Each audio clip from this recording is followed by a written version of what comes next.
Welcome to Miracle Network's Wednesday meditation. I'm so glad we're all here together. If you're on YouTube, don't forget to click the subscribe button below to receive updates and notifications. Today we're joined by Cate Grieves, who will lead us in meditation, and then we'll have 20 minutes of silence. After that, we're going to open it up for sharing, and we end at 10:45. Over to you, Cate. Hi everyone, lovely to see you all. A big g'day mate from Australia.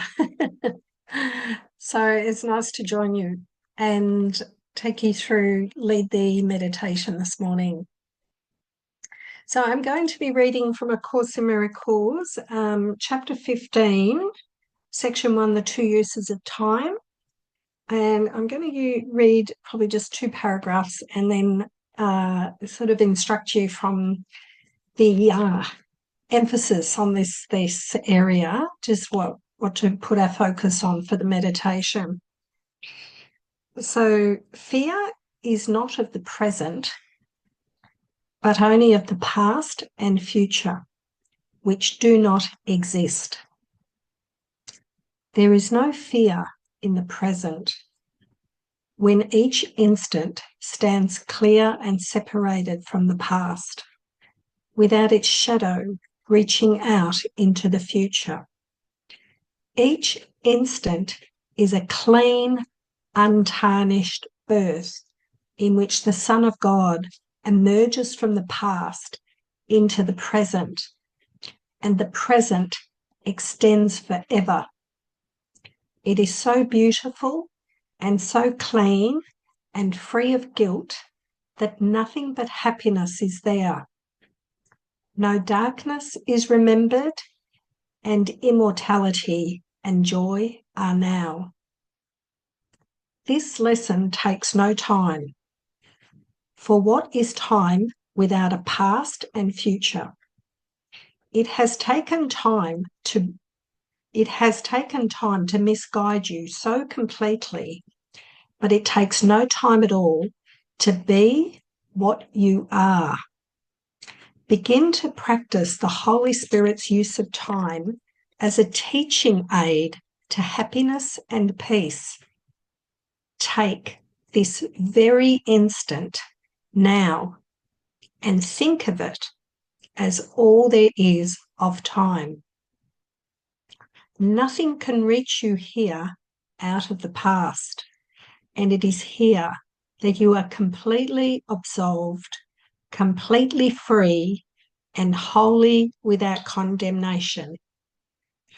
From this holy instant, wherein holiness was born again, you will go forth in time without fear and with no sense of change with time.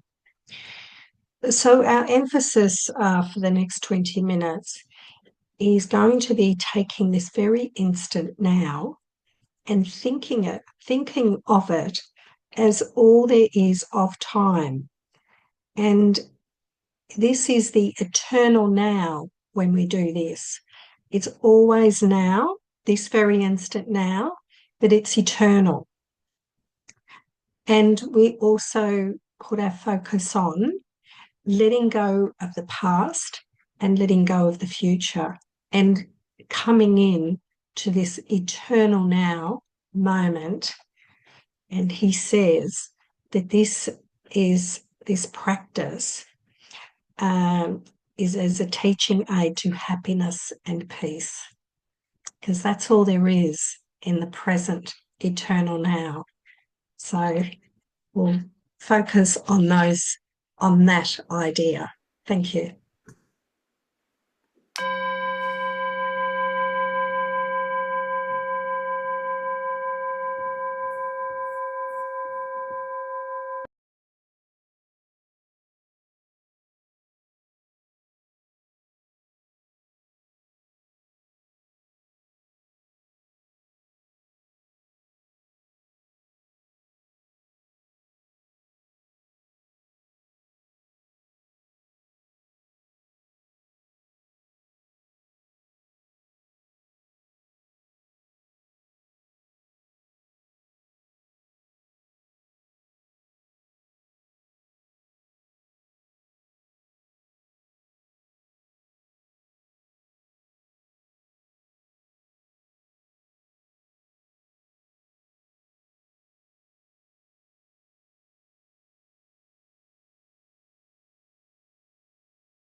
Open your eyes and come back into the room.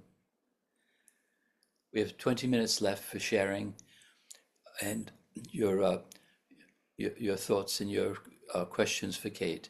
If you'd like to share, raise your hand and I'll invite you to take yourself off mute.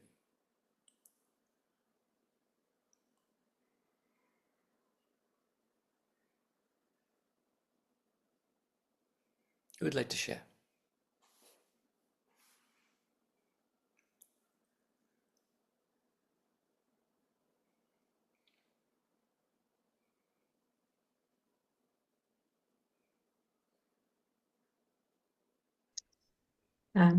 I can just read a couple more lines that I thought might be nice, just that come after what we were meditating on. There's just a line that I really like here that I just like to read. It says, "Time is inconceivable without change, yet holiness does not change. Learn from this instant more than merely that hell does not exist. In this redeeming instant lies heaven."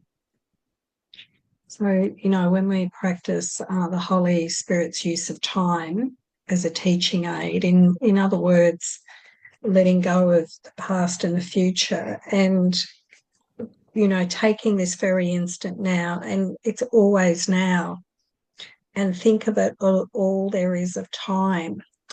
It's basically, this is where heaven lies, in that holy instant where there's no past or future. And I'd be interested just to hear, did anyone have an experience? Did anyone have trouble with that? I just think it's just beautiful. I've kind of always reminded of this section by the Holy Spirit to, that's it. And sometimes it can, the course's teachings can get quite detailed, but sometimes you come across a section that just sort of says, simply do this. Lottie, take yourself off. James? Thank you, Cate, for choosing this section. I've got lots of underlining in it, and I don't remember ever seeing it before. So that's the way the course is sometimes, isn't it? But I am so thankful to you for bringing it to my notice again.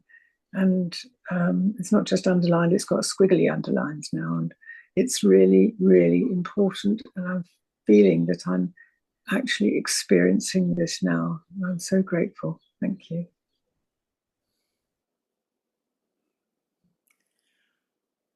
Jim, take yourself off mute.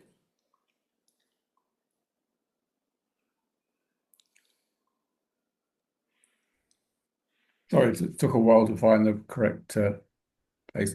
Thank you, Cate. Yes, that was wonderful. I mean, I would have read this because I've read all of the text like most of us, but I don't remember it. But when you read it and during the meditation, I was really able to connect with this present reality. I think sometimes I try too much to focus on the present.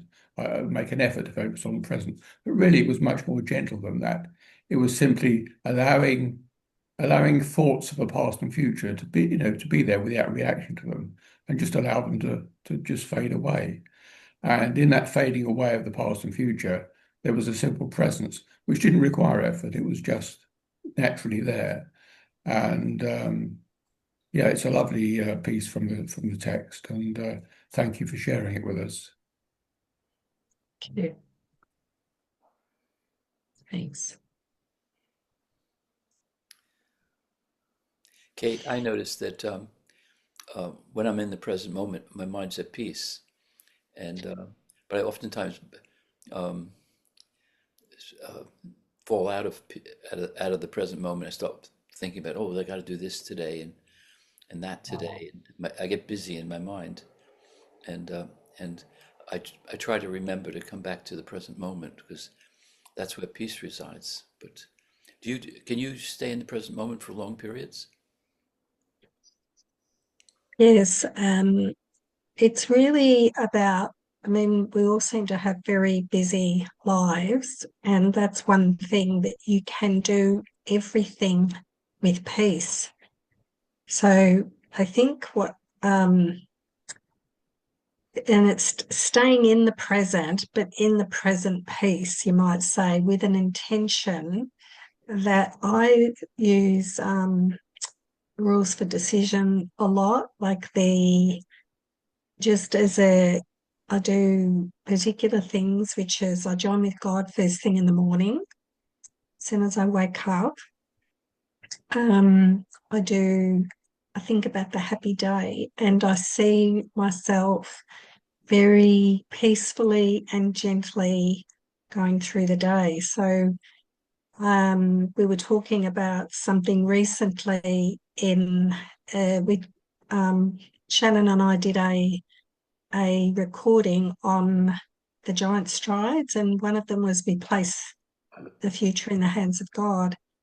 And we were saying how the ego has this idea that peace comes when you get all your things, all your jobs ticked off. And that's a fallacy.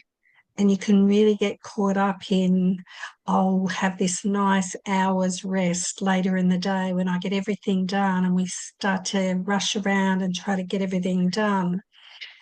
But the opposite of that is seeing yourself going through the day peacefully, asking the Holy Spirit, looking at your to-do list and saying, what would you have me do from this list today? And then doing everything with peace, just letting peace come through you. So there can be, sometimes we can have this idea that we don't like technology and that it's difficult. And I had that thought at one time, and I just said, look, Holy Spirit, you're going to have to help me with this. And it is really about trusting and working very quietly and peacefully. And sometimes you might hear, just leave it now and, go and rest. So you really have to follow that prompt. And it might be while you're sitting down having a cup of tea, thinking about something that you need to do, technology, or a phone call that you're not sure how to make. You'll feel into that little inner guidance, that prompt of what to do and how to get the thing worked out. So in the peaceful mind, the Holy Spirit can give us the answers. So we have to go through all our tasks for the day peacefully. That doesn't mean you can still be peaceful and move quickly, but you can move quickly and have a rushing feeling in your mind. So your body can move quickly and still feel a deep peace. So it's really choosing to do all the daily tasks of the day with peace. And there's setting up the day by putting the Holy Spirit in charge. Holy Spirit, be you in charge, and then thinking about the happy, peaceful day, and then thinking about it throughout the day and keep asking, keep open for that. I find that's like the course in a nutshell. That's kind of like just something that I continue to do for myself. And there's sometimes just the day is just like this, like just this amazing thing. And then other days I'll just get this little like, oh, this is a bit hard. And I just have to sit and ask. The Holy Spirit is like God has given us the Holy Spirit to bring us home. The Holy Spirit is given to us in our mind to bring us home, has all the answers to everything. And so it's really important to develop that relationship with your inner guide and develop that trust. That's an important part of the day. So it's really about every day saying, you know what's best, because if we try to figure things out, it's like we're working against the wind or the storm, and everything flows. And know that everybody seems to be busier these days, and there's more uncertainty in the world. So you need to really not let those egoic thoughts come in, and really, it's like, in a way, I think everybody that's doing forgiveness, it's like we really need to keep activating it even more. I've noticed, like, even my group around here in Melbourne, people seem to be more flustered, more easily taken out of peace. I don't know whether it's like that over there, but yeah, it just seems like need to really activate this, putting the Holy Spirit in charge, and really activating and meditating, and being peaceful and joining with our brothers and helping each other, really helping each other by extending the message of the Course, and reminding each other that this is just a silly dream that never really happened. And we forget it and we get, involved. But it's not. It's just never, ever happened. And we're safe with God. We're just basking in God's beautiful love. And we can go there in our mind and experience that while we're here. So, yeah, I do experience a lot of peace, but I do have to be vigilant for the ego as well. And I think that's every spiritual person that's had, an awakening, or, feeling that connection to God. Jesus says in the Course, you have to be vigilant, and so did he. So it's, that's, I'm not here to pretend that it's not there, that it's something it's not. That's what it's like for me. I need to be vigilant.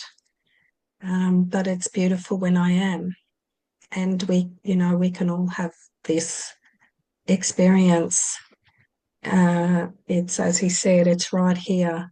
You need to be, need a determination to let go of the past and future grievances and concerns and worries. And that's really it. And the ego's like the Terminator. It's very determined to,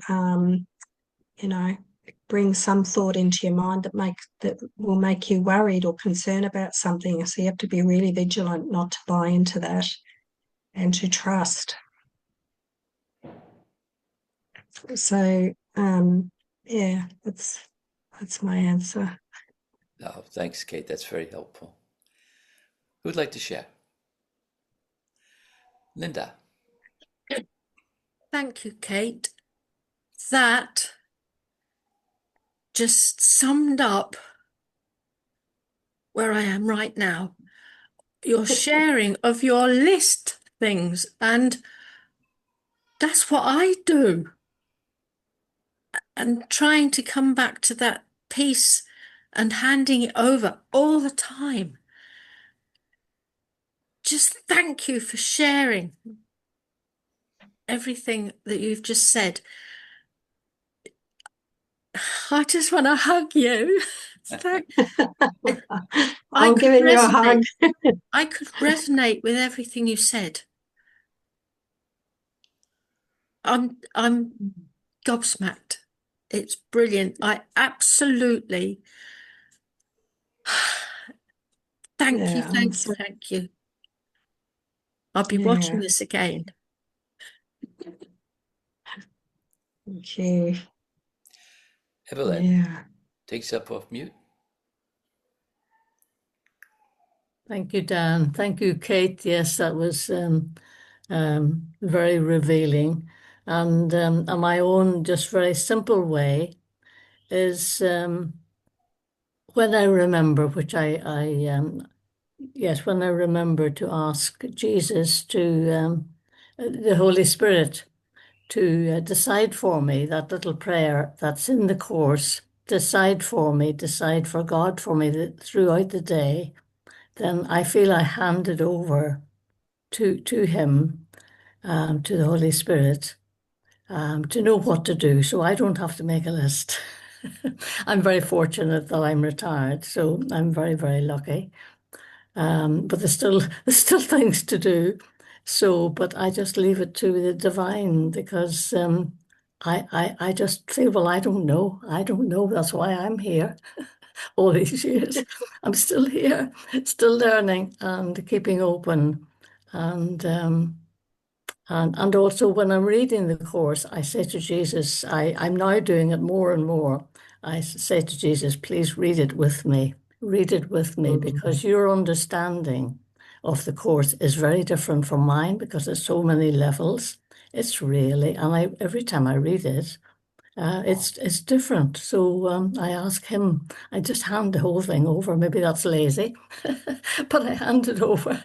And I think, well, I don't. So thank you. Thank you very much for that reminder. Thank you, everyone. Yeah, and thank you for sharing that. That was really wonderful. And thanks, Linda, for saying it was really helpful. Yeah, I mean, we have to be practical in ways that this is our life. Like, when we wake up in the morning and our head's on the pillow till we get back into bed and we put our head on the pillow, the days of our lives, this is our life, right? And you can either live it with the ego and feel conflicted and annoyed and angry and irritated and depressed and anxious and crying, or you can live it with the Holy Spirit and just learn each day to trust. Trust doesn't come until you trust. You have to trust first. So yeah, that's why it's called developing trust, and this is what we all need to do. And we all have that same access, and it's lovely to hear others' experiences, like Evelyn's experience of trusting Jesus. I used to do that too, reading the course. So show me what it means and how to understand it, because the words, and it's the experience and the understanding as you're reading it, as it comes through, and it's like the eternal now is something that I'm experienced, but I know for many, many years I heard that word, I didn't have a clue what it meant. It sounded like I couldn't even understand what it would be pointing to, and then all of a sudden we'll have an experience of it. So that we have to experience these things. So getting back to our day, like to be very practical. People say they like listening to me because I'm very practical. I try to make it really practical, right? So, that's the thing. I just say to people, look, this is the days of your life. And this lifetime, like, call it a dream. And we do have to think of it as a dream, but it's who are you going to live the day with? You're going to live the day with the ego part of your mind that's full of judgment, or you're going to live with the Holy Spirit's beautiful words, kind and gentle, seeing holiness. He's going to lead us. And so, yeah, there's two very different experiences we can have. And so why not? Why not have a happy day every day? No, why not? Even if you have half a happy day, it's better than having a whole day in the ego, worry, concern. This is such a great book that directs us exactly how to have a happy day. I mean, what a marvel, how amazing to have directions. I mean, this book's just incredible with being able to direct us. And we've got so much fear of it. I say to people, people are saying I'm really fearful. And I'm like, it's really just saying, like, I'm fearful of love. I'm fearful of being happy. Doesn't make sense, does it? To learn to trust the Holy Spirit is not easy, because you're trusting something that you can't see. and we like to trust the form, which we trust a person, what they say to us, or trust in money that we can hold. But we're learning to trust this inner guide, and we have to listen, and we have to quieten our minds down, and we have to do something to really activate that. And it really comes from the willingness. Just have that willingness to connect. But I like the rules for decision, thinking about a happy day. So you think about yourself happy throughout the day. You see yourself laughing and smiling, peaceful. You see everyone smiling at you. You see the people at work laughing and smiling. You see your family laughing and smiling. You don't have to go into specifics. If you just do that, it shifts the ego's way of projecting a hard and difficult day, right? And just in that, it shifts a little bit, and you will start to experience everyone being happy. It just changes. The dream changes as you do it. And you will be happy. You will. You'll just start to be happier. So Yeah. I'm not sure about the time. I think it's nearly time, isn't it? We've come to the end of our time together. Thank you, Cate. That was Thank you, everyone. Great way to start the day. And take yourself off mute and show your appreciation to Cate. Thank you, Kate. Thank you, Kate. Thank you, Kate. Kate. Thank you, everyone. Thank you, Kate. Thank you, everyone. Thank you, everyone. Thank you, everyone.